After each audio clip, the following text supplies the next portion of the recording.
Hola, esta es la novena bitácora de la clase de investigación social con el profesor Cobos Y mi nombre es Laura y el mío es Luisa. y somos Laura La y Luisa. Luisa.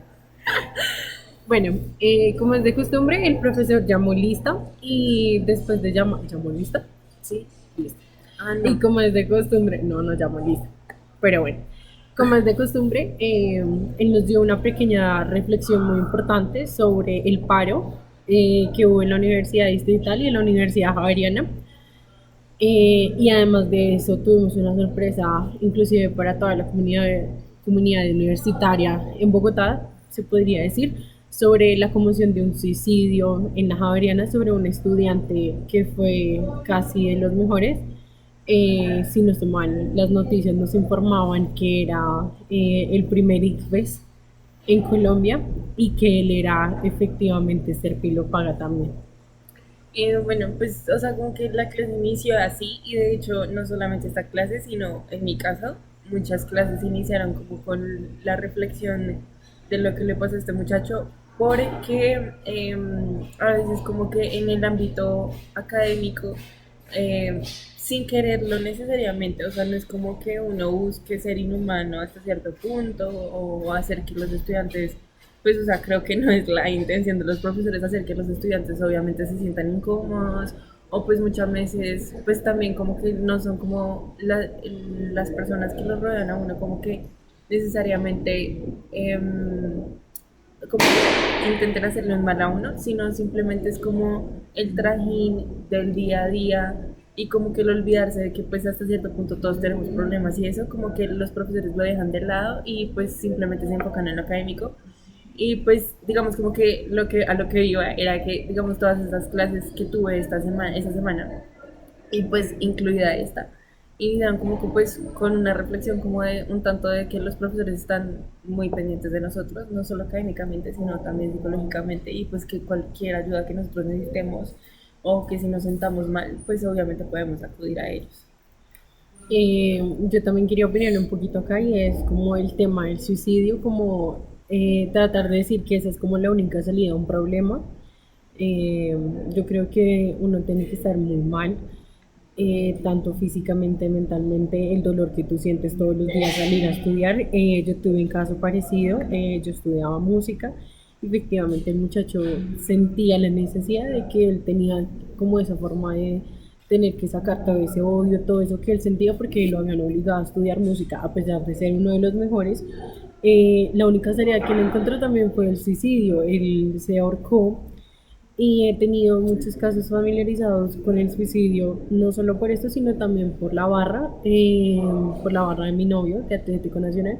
Y en Santa Fe también he tenido muchos problemas y son muchachos que tú los ves caminando por la calle y no tienen como ese pudor o no tienen de pronto como que tú digas tienen problemas o efectivamente algo les va a hacer mal o ellos se sienten mal, y el día que uno menos piensa es cuando pues llega la mala noticia y saber que uno los vio hace 2 días, hace un día, ellos estaban Es felices, chocante. estaban compartiendo, entonces yo creo que realmente es como supremamente triste, pero es más allá de triste, yo creo que hay que replantearse realmente la felicidad en la que estamos viviendo pues en el momento.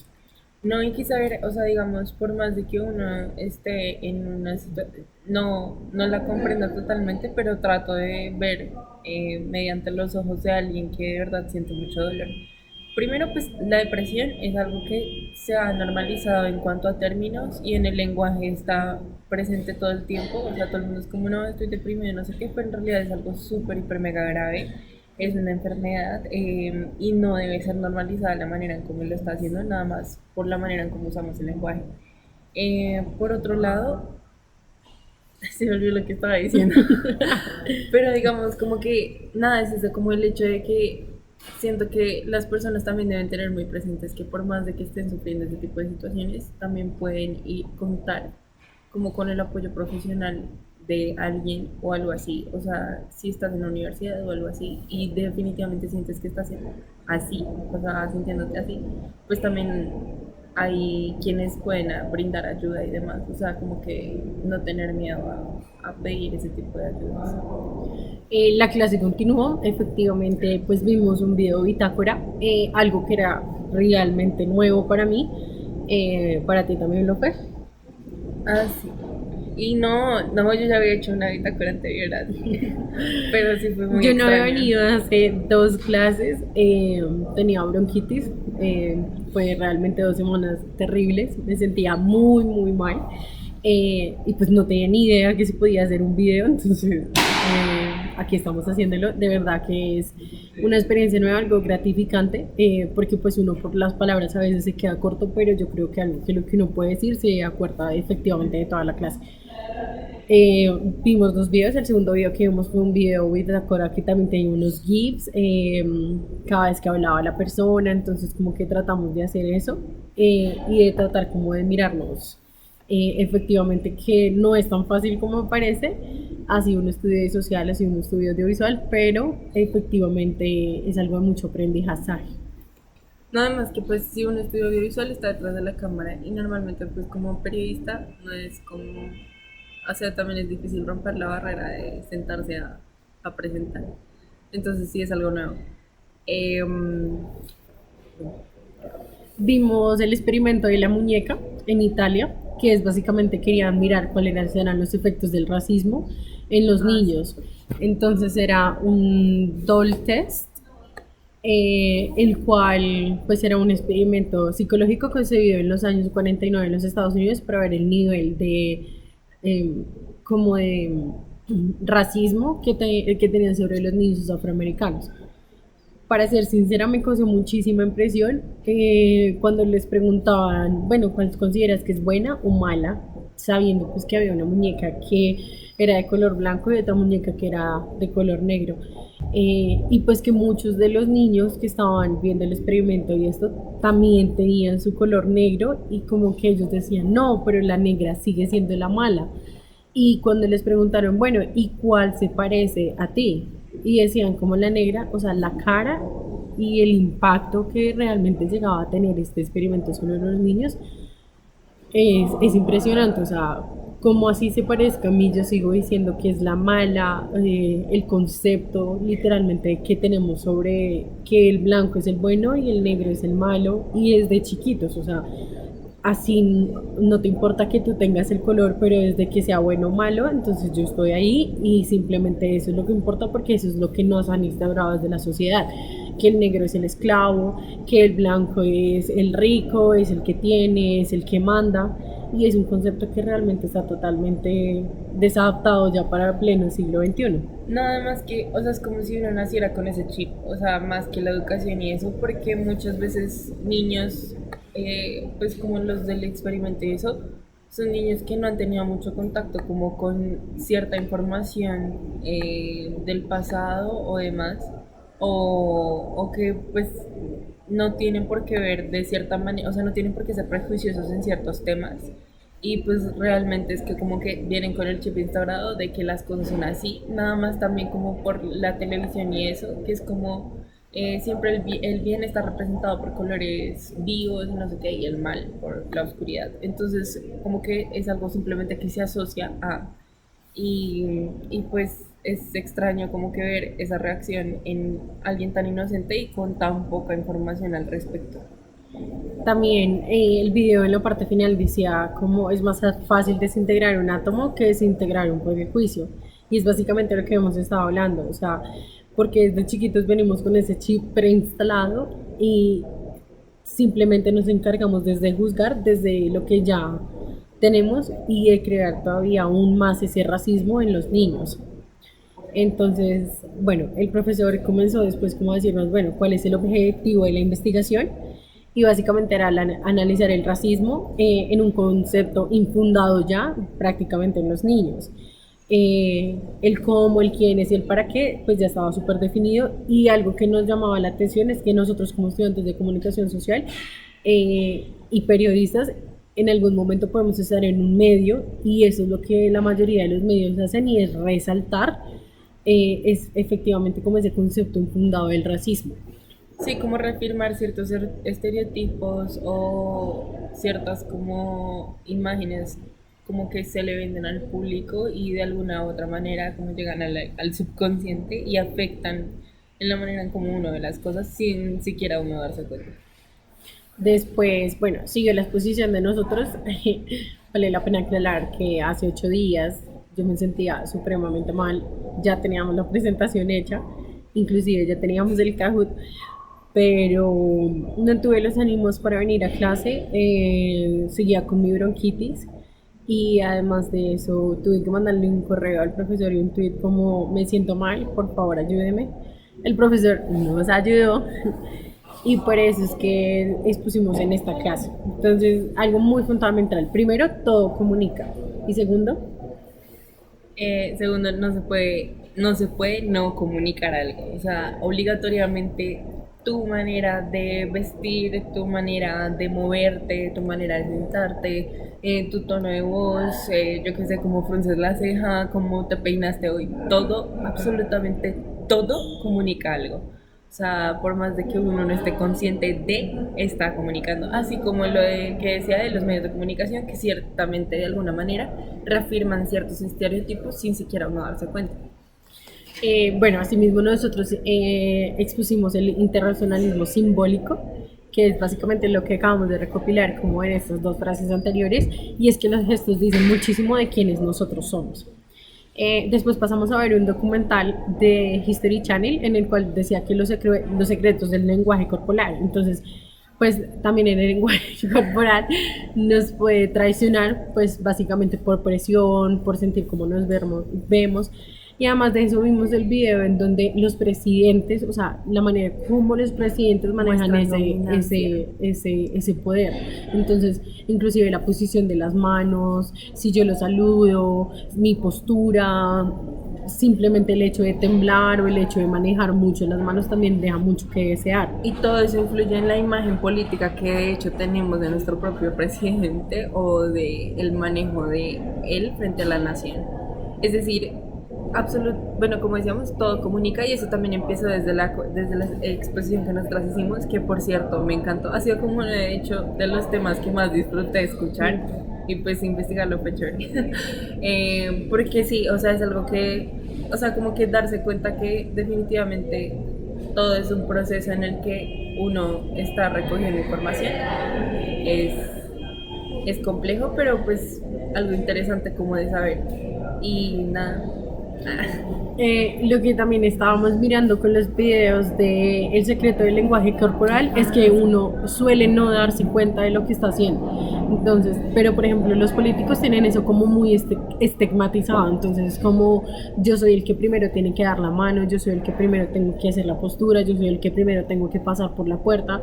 Y es algo que realmente deja ver mucho la posición del país. Entonces, es algo que de pronto uno no lo toma en cuenta en el preciso momento, pero el simplemente hecho que esté ahí como por debajito o como de manera subliminal deja exactamente pues como mucho de qué hablar tanto del político como de nosotros mismos.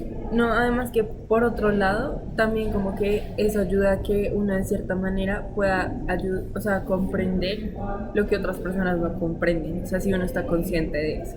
Entonces, digamos, tú puedes aprender de cierta manera, o sea, hay muchos estudios y demás, en los que uno puede empezar a intuir o a saber más o menos qué significa cada cosa en el lenguaje corporal de una persona y pues eso ayuda a que uno pueda ayudar como a tener más empatía con esa persona y de cierta manera sacar resultados de eso o pues en la vida en general como que ser más exitoso porque vas a poder comprender lo que otros no y eso lo puedes usar a tu favor.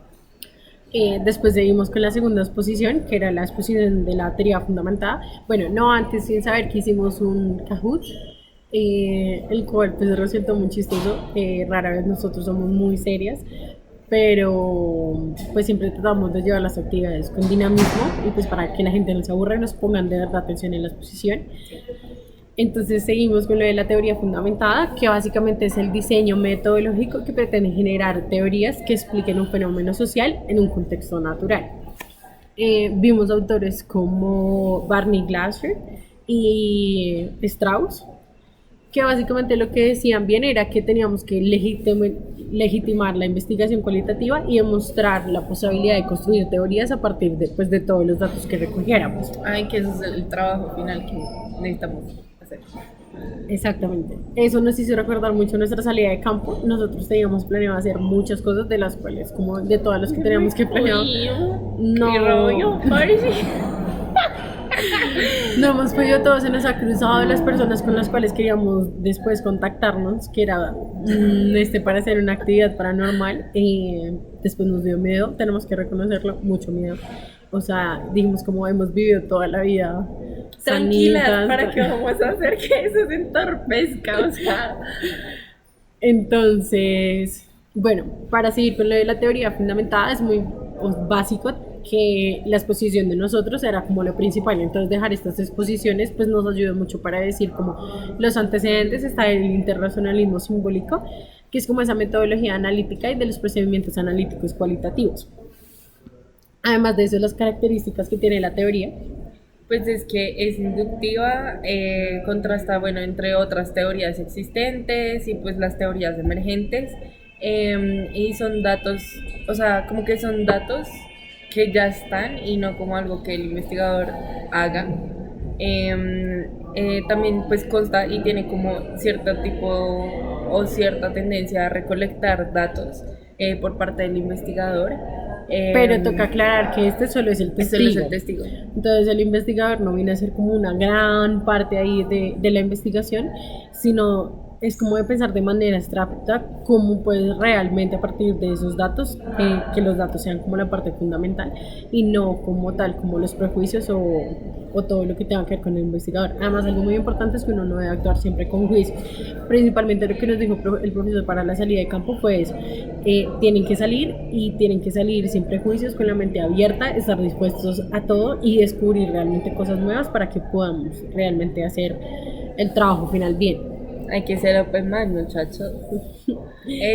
Bueno, ya, y como para terminar, pues como que para reforzar un poco el tema que nosotros expusimos más técnicamente, pues o sea, como hay ciertas etapas o sea, en ese proceso comunicativo y en la teoría que vimos, y es que, bueno, primero se da como esa parte de comunicación y es de lado y lado, o sea, no hay comunicación, sino, bueno, de hecho sí hay comunicación, pero me refiero a que, o sea, como que realmente el estar como entre dos personas o más comunicándose, eso crea cierto tipo de codificación.